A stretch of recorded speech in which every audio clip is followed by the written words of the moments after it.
ደስ የሚል መረጃ ነው።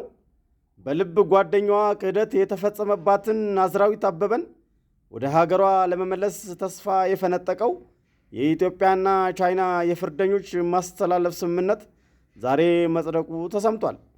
የኢትዮጵያ የሕዝብ ተወካዮች ምክር ቤት ዛሬ ባካሄደው 9ኛ መደበኛ ስብሰባው በቻይና እስር ቤት ለረጅም ጊዜ በሞት ፍርድ ጥላ ስር የምትገኘውን ኢትዮጵያዊቷን ናዝራዊት አበበን ወደ ሀገሯ ለመመለስ የሚያስችል የሕግ ማዕቀፍ ነው ተብሏል።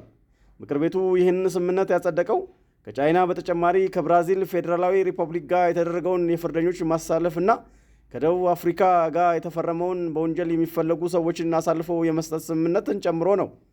በውይይቱ ወቅት በተለይም ከቻይና ጋር የተደረገው ስምምነት ለዓመታት በፍርድ ሂደት ላይ የምትገኘውን ናዝራዊት አበበን ጉዳይ በዘላቂነት ለመፍታት ትልቅ የሕግ ማዕቀፍ እንደሚሆን ተገልጿል። ይሁን እንጂ በዕለቱ የምክር ቤቱ አባላት በስምምነቱ ላይ የተለያዩ አመለካከቶችን ያነሱ ሲሆን የሁለቱ ወገኖች የክርክር ነጥብ አዋጁን አስፈላጊነትና የሉዓላዊነት ጥያቄን ያገናዘበ ነበርና ይህም ዜና ብዙዎችን ያስደሰተ ሆኗል። መረጃውን ኮፒና ሼር ሊንክ